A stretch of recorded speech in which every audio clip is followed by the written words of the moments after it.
The night Mafia walked into that underground jazz club intending to end a man's life, he heard a voice that stopped him cold. What happened in the next 3 minutes would derail a carefully planned execution and change 2 lives forever. But I'm getting ahead of myself. Let me take you back to where this really began, the moment Mafia stopped being a man and became a weapon. They say revenge is a dish best served cold. Mafia had let his simmer for 7 years, cold enough to frost over an entire city. 7 years since his younger brother Marcus was killed in a setup that destroyed everything Mafia had built. 7 years since he'd watched the light leave Marcus's eyes while sirens wailed in the distance. 7 years since he'd sworn an oath over his brother's grave that every person responsible would pay. And tonight, the last name on that list would finally be crossed off. Vincent Russo. The man who'd given the order. The man who'd walked free while Marcus went into the ground. The man who thought enough time had passed that he could emerge from hiding and resume his old life. Vincent thought wrong. Mafia sat in the back of his black Mercedes, fingers drumming against his knee as Chicago's South Side rolled past. His lieutenant, Jackson, drove in focused silence. They'd done this dance before, patient, precise, professional. No mess. No witnesses. Just justice, served Mafia's way. He's at the Blue Note, Jackson said, glancing in the rearview mirror. Weekly routine. Shows up every Friday at 10 p.m., stays until midnight, always sits at the same table near the back exit. Mafia nodded. Creatures of habit made easy prey. Security. 2 guys, but they're sloppy. More for show than function. He thinks he's safe here. Thinks nobody's looking for him anymore.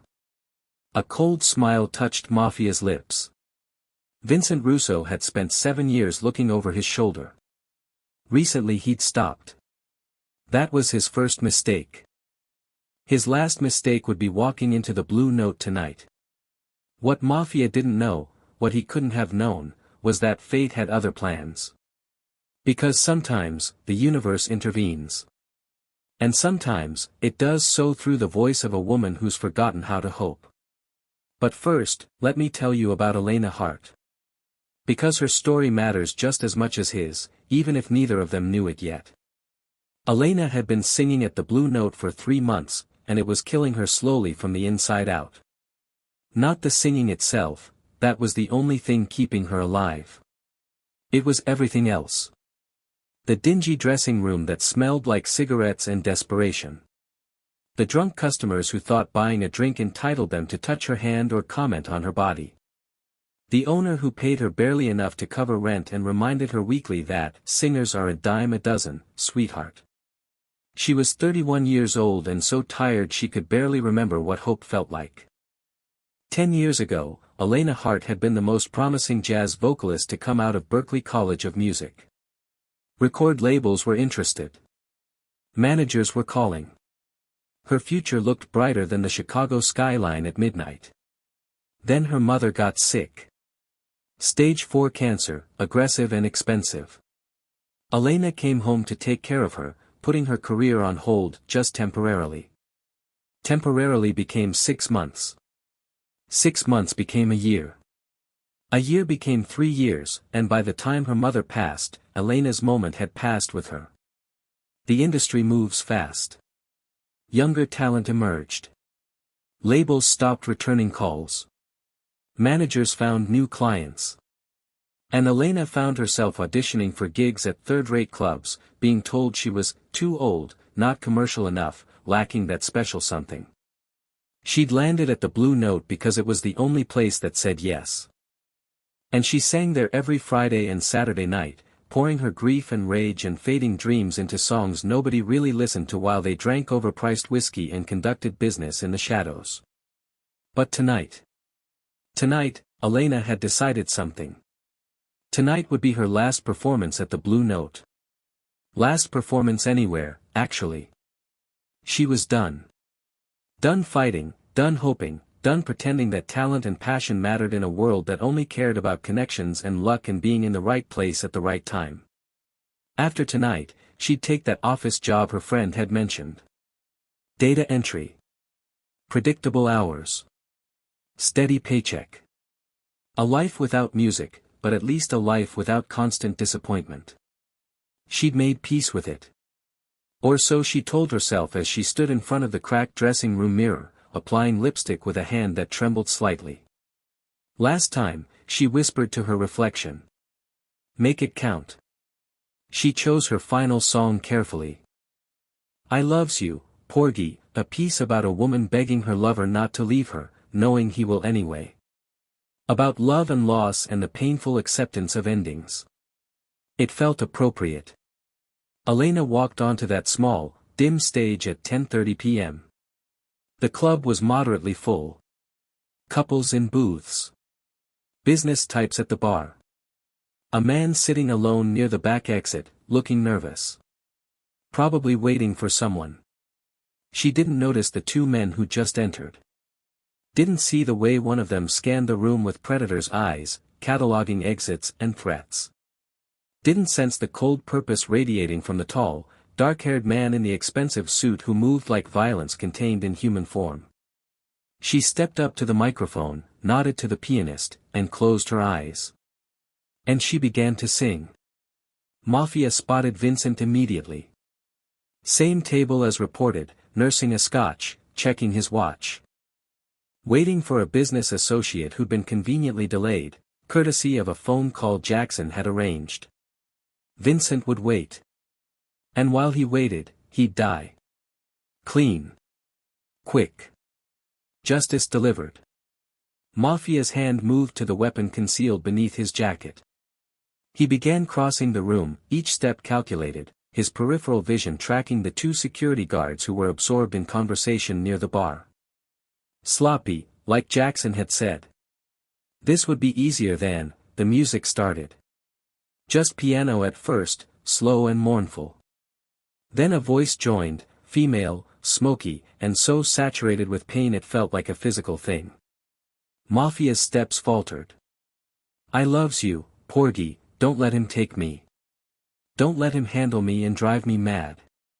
The voice wasn't just singing. It was bleeding. Every note carried the weight of real loss, real grief, real surrender. This wasn't performance. This was confession. Mafia found himself stopping. Standing still in the middle of the club floor, hands suspended halfway to his weapon, completely arrested by the sound. He turned his head toward the stage. She was small, this singer. Dark hair falling past her shoulders, simple black dress, no flash or glamour. Her eyes were closed, and tears tracked down her cheeks as she sang, completely unaware or uncaring of her audience. If I loves you, Porgy, don't let him take me. Promise you'll keep me from his hands. Something cracked in Mafia's chest. Some wall he'd built 7 years ago when Marcus died and he'd decided that emotions were liabilities and revenge was the only truth that mattered. This woman was singing about love. About desperate, hopeless, beautiful love that couldn't save you but mattered anyway. About holding on to something precious even when you knew you'd lose it. Marcus had been in love. Did Mafia even remember that? His little brother had been dating a girl named Sophie. They were planning to get married. Sophie had cried at the funeral, and Mafia had looked through her like she was glass because acknowledging her pain would have meant acknowledging his own, and he couldn't afford that if he was going to do what needed to be done. When was the last time Mafia had let himself feel anything beyond cold calculation and colder rage? The song reached its climax, the singer's voice breaking on the final plea, but I loves you, Porgy. I loves you. The last note hung in the air, vibrating with devastation and beauty. Then silence. Complete, profound silence. Elena opened her eyes. She looked drained, emptied, like she'd poured out everything inside her and had nothing left. The club erupted in applause, louder and more genuine than she'd heard in months. People were actually paying attention. Actually moved. But Elena barely heard it. She was looking at a man standing in the middle of the floor. Tall, dark-haired, dangerous-looking, wearing a suit that probably cost more than she made in 6 months. He wasn't applauding. He was just staring at her with an expression she couldn't read, shock, maybe, or recognition, or something deeper. Their eyes met across the dim space. And something passed between them. Some wordless understanding that both their lives had just tilted sideways. But what happened next, what happened after that moment of connection, would prove that some forces are stronger than revenge. And sometimes, salvation comes from the last place you'd ever think to look. Mafia should have killed Vincent right then. The man was vulnerable, distracted by the performance, security still sloppy. It was the perfect moment. Instead, Mafia turned and walked out of the club. Jackson followed, confusion clear on his face. "Boss? What are we doing?" Mafia kept walking until they reached the car, his mind racing, that woman's voice still echoing in his skull. "Change of plans," he said, his voice rougher than usual. "Change of, boss, we've been planning this for months. Vincent's right there. We may not get another clean shot like this." I said change of plans. Mafia's tone brooked no argument. He leaned against the car, running a hand through his hair. What the hell was wrong with him? 7 years. 7 years of careful planning, of patient waiting, of living for this moment. And a 3-minute song had derailed everything? No. Not the song. The woman singing it. The raw, honest pain in her voice. The way she'd looked after, emptied, stripped bare, vulnerable. Marcus used to say that Mafia had lost himself after their parents died. That he'd become all edges and angles, all strategy and survival. You used to feel things, Marcus had said during their last argument. You used to believe in more than just power and control. What happened to that guy? That guy got us both killed, Mafia had snapped back. Emotions are weakness. Sentiment gets you buried. 3 days later, Marcus was dead. And Mafia had spent 7 years proving his point. Emotions were liabilities, revenge was simple, and the world respected only strength. Until tonight. Until a broken woman singing a heartbreak song reminded him that feeling things didn't make you weak. It made you human.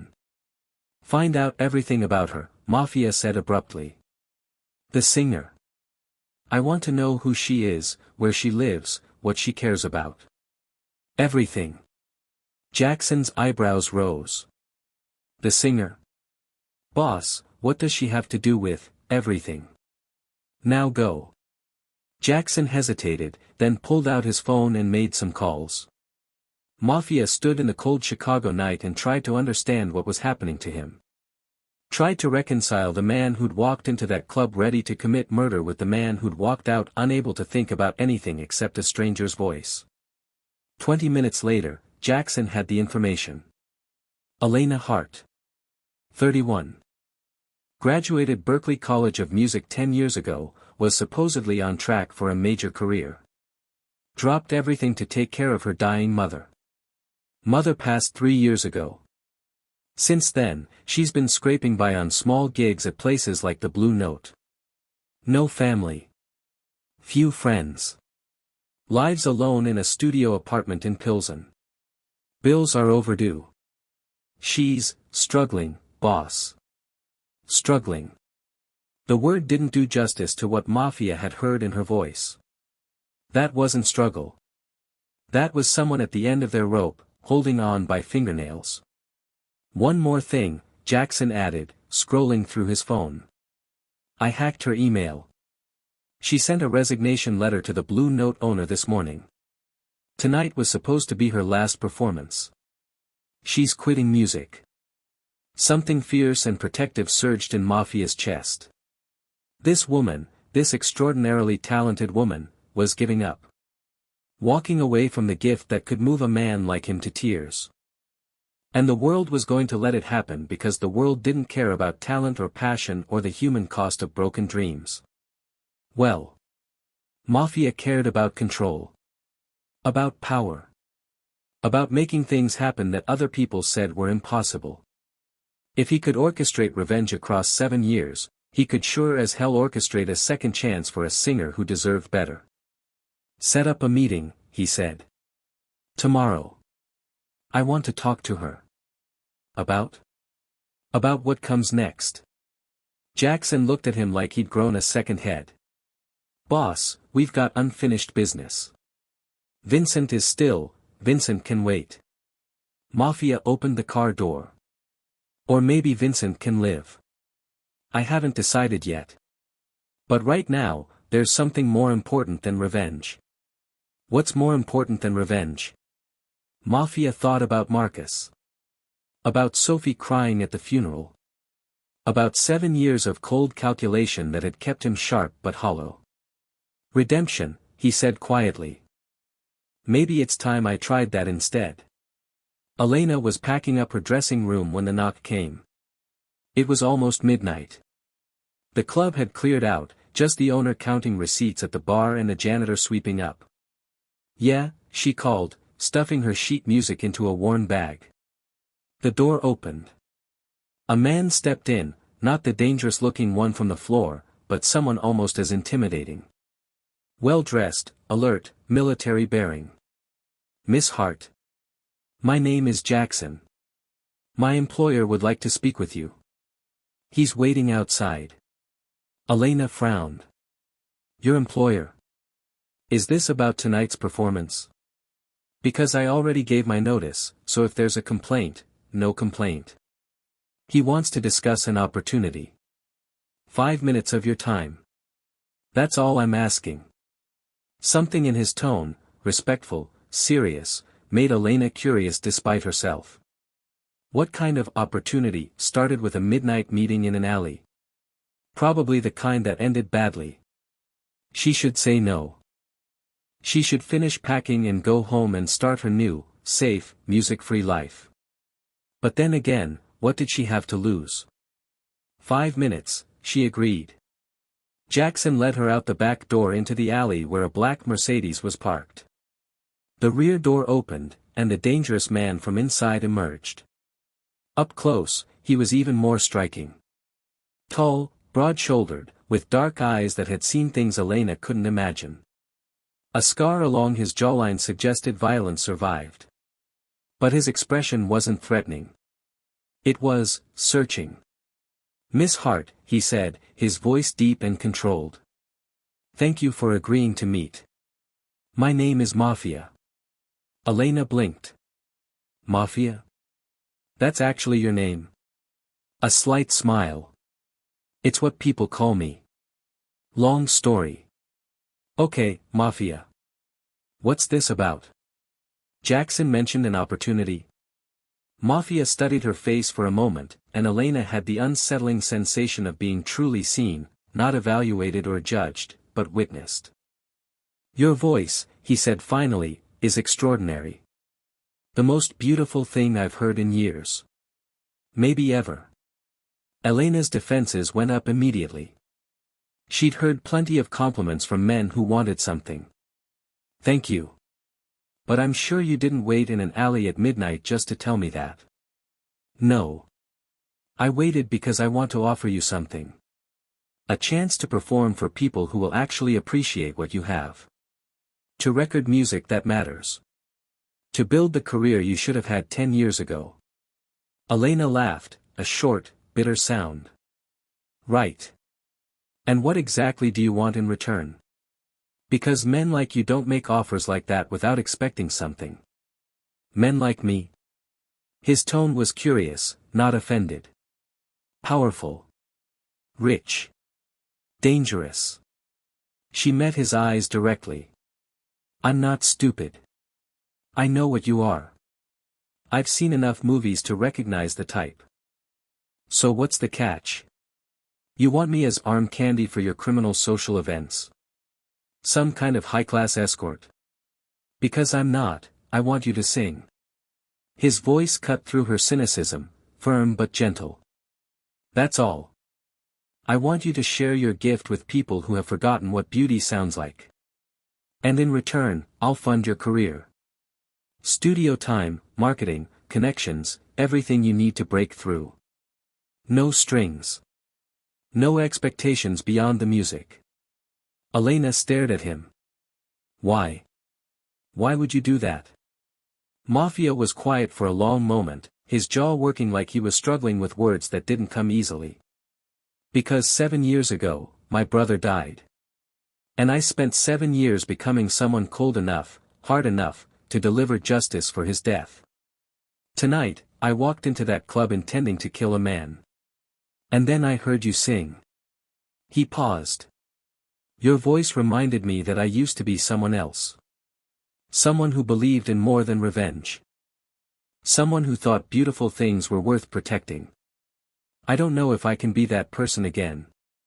But I'd like to try. And maybe helping you is how I start. The raw honesty in his words knocked the breath from Elena's lungs. This wasn't a line. This wasn't manipulation. This was confession. You're serious, she whispered. Completely. And if I say no? Then you say no. I walk away, and your life continues exactly as it is. Office job, no music, dreams buried. Safe but empty. His dark eyes held hers. But before you decide, ask yourself, what would the woman who went to Berkeley want you to do? What would the girl who believed music could change the world tell you? Elena felt tears burning behind her eyes. How dare he? How dare this dangerous stranger see right through every defense she'd built, every resignation she'd accepted, straight to the heart of who she used to be. I don't know if I can do it, she said, her voice breaking. Be that person again. Risk hoping. I'm so tired of disappointment. I know. Mafia stepped closer, his presence oddly comforting despite everything he represented. I'm tired too. Tired of being angry. Tired of letting the past define everything. Maybe we're both tired of being who we became instead of who we're meant to be. Elena looked at this man, this criminal, this killer, this stranger who somehow understood her completely. 5 songs, she heard herself say. I'll record 5 songs. If nothing comes of it, we both walk away. Deal? Mafia extended his hand. Deal. When their palms met, Elena felt something shift. Like she'd just made the most dangerous and important decision of her life. She had no idea how right she was. But what came next would test them both in ways neither expected. Because the past doesn't let go easily. And revenge has a way of demanding payment, even when you try to walk away. The recording studio Mafia secured wasn't in Chicago. It was in New York, one of the most prestigious facilities in the country where legends had laid down tracks. When Elena walked in 3 days later, she felt like an imposter. This is too much, she told Mafia, who'd accompanied her. This place costs thousands of dollars an hour. I can't, you can. And you will. He guided her gently toward the booth. Stop thinking about cost. Think about what you're going to create. The session was supposed to last 4 hours. It stretched to 8. Elena recorded 3 songs, 2 jazz standards and 1 original piece she'd written years ago but never performed publicly. The engineer, a grizzled veteran named Mike who'd worked with everyone from Billie Holiday to Norah Jones, listened to playback with an unreadable expression. Then he turned to Elena. Where the hell have you been hiding? That's some of the purest vocal work I've heard in 20 years. Elena couldn't speak. She just started crying, relief, validation, grief for all the wasted years. Mafia stepped into the booth, wrapping his jacket around her shoulders. Told you, he said softly. Now everyone else will know too. Over the next 6 weeks, Elena recorded 8 songs total. Mafia arranged for a photographer, Annie Leibovitz, casual, a producer, someone who'd won actual Grammys, and a marketing team that normally worked with major label artists. He also arranged for something else, private performances at exclusive venues where music industry executives gathered. Small, intimate shows where Elena sang for 30 people who happened to be the most influential 30 people in the business. After the third such performance, a label executive approached her. "I want to sign you. Full album, serious marketing push, tour support. Everything." Elena looked at Mafia, who was watching from the back of the room with an expression that looked almost like pride. She thought about the blue note. About the resignation letter. About the office job she'd almost taken. "Okay," she said. "Let's do it." But while Elena's star was rising, complications were building. Because Vincent Russo hadn't disappeared. And he'd noticed that Mafia, who he knew had been tracking him for years, had suddenly stopped hunting. Vincent was a pragmatist. He didn't trust sudden mercies. So he started investigating. And what he found was interesting. Mafia had become obsessed with a singer. Was spending time and money launching her career. Was distracted, vulnerable, emotional. Vincent saw opportunity.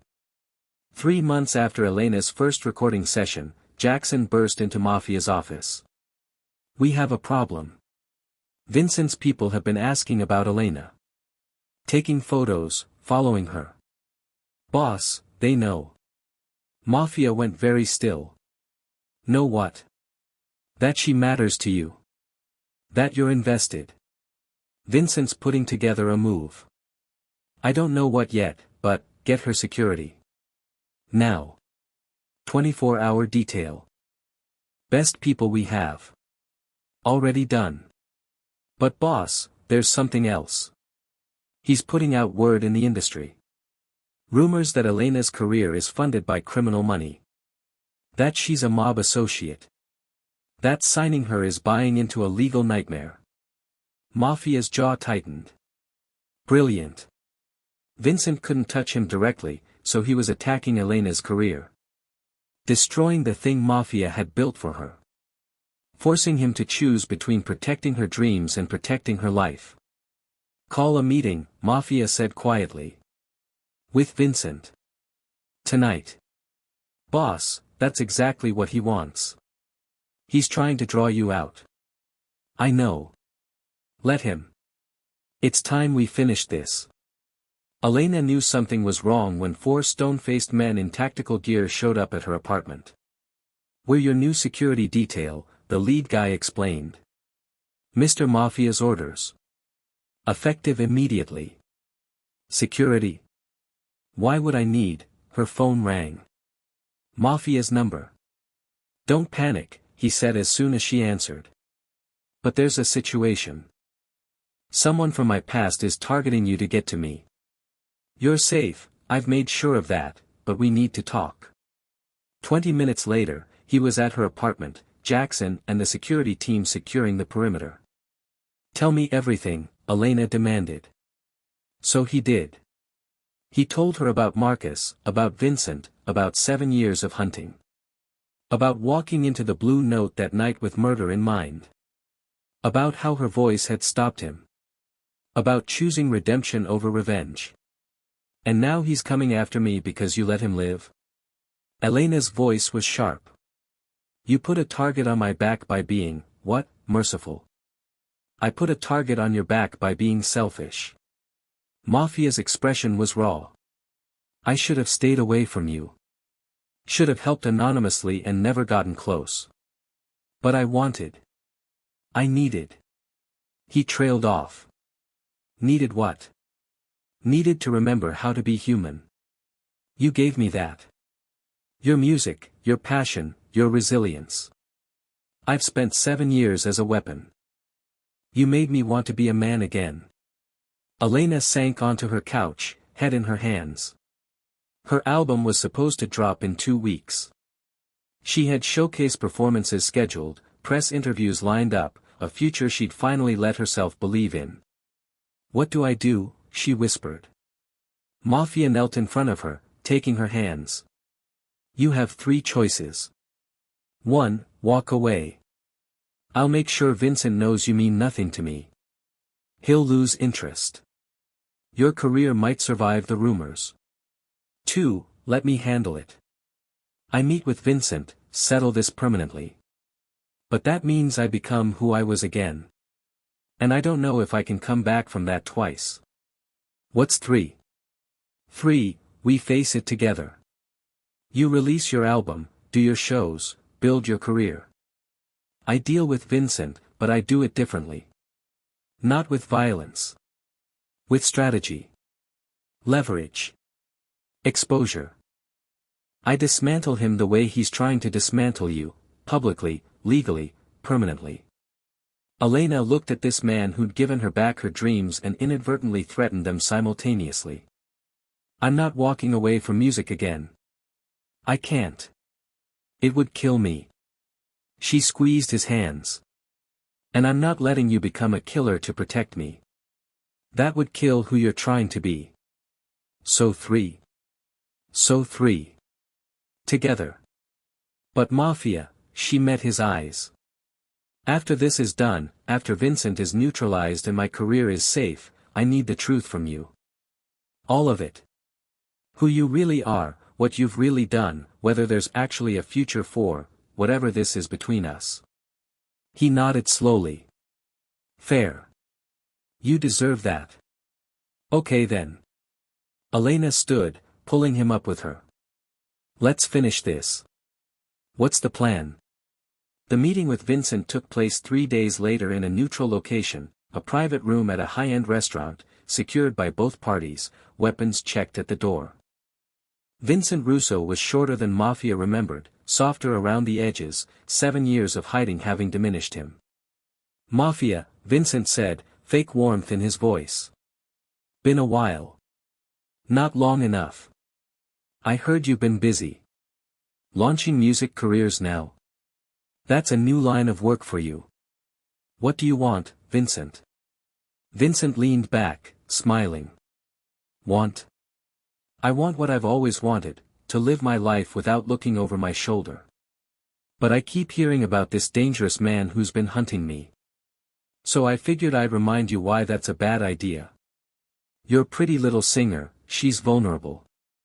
Her career's on the line.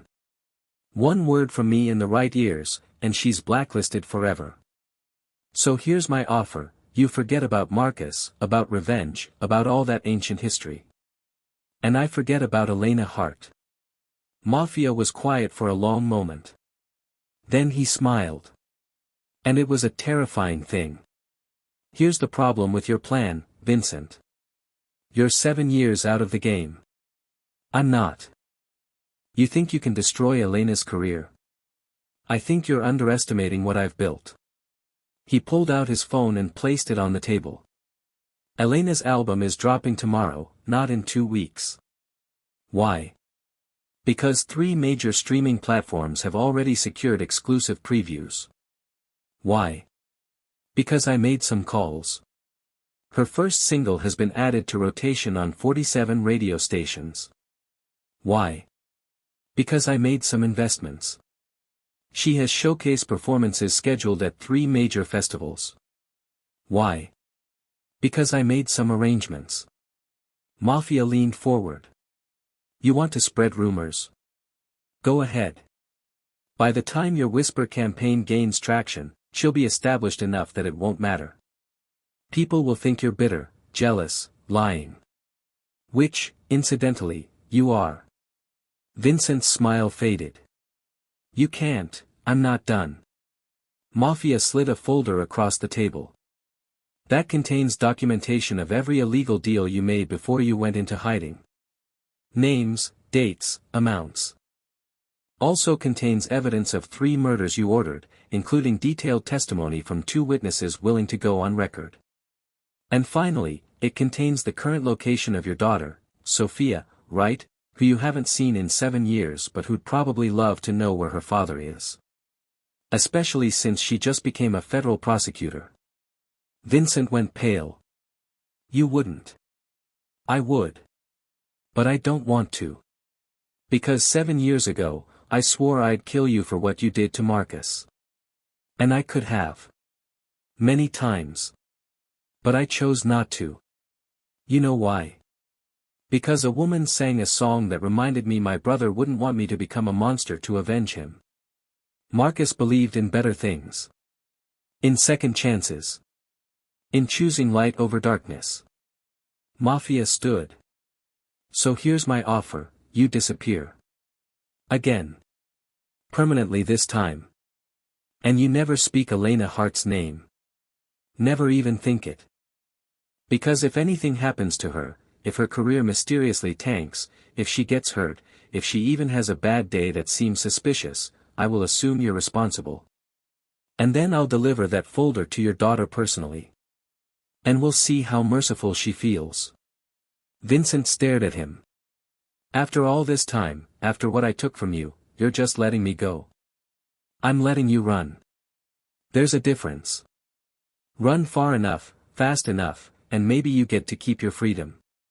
But the moment you stop, the moment you look back, the moment you make a move against me or mine, that's when this ends the way it was always supposed to.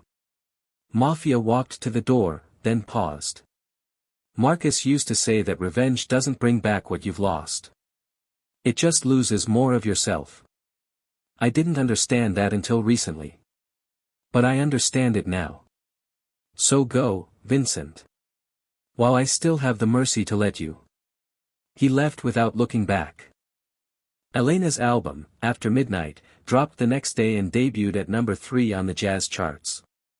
Her single, One Last Song, the piece she'd sung the night Mafia first heard her, went viral on social media, accumulating 12 million streams in the first week. Critics called her voice transcendent, her emotional delivery devastating, her artistry long overdue for recognition. Within 2 months, she'd performed at the Monterey Jazz Festival, the Blue Note in New York, and a special showcase for the Grammy nominating committee. Vincent Russo disappeared. Again. This time, rumors suggested he'd left the country entirely. And Mafia. Mafia attended every one of Elena's performances. Always in the back. Always quiet. Always watching with an expression that mixed pride, wonder, and something deeper. 6 months after that night at the Chicago Blue Note, Elena stood on stage at the Kennedy Center in Washington, D.C., performing for a sold-out audience that included music industry legends, political figures, and cultural icons. This was it. The dream she'd thought was dead. The career she'd sacrificed. The validation she'd stopped believing she deserved. And it was real. Not because of connections or luck or being in the right place at the right time. But because she had talent. Because she'd worked for it. And yes, because a dangerous man had believed in her when nobody else did. After the performance, after the standing ovation, after the flood of compliments and business cards and interview requests, Elena found Mafia waiting outside her dressing room. "We need to talk," she said.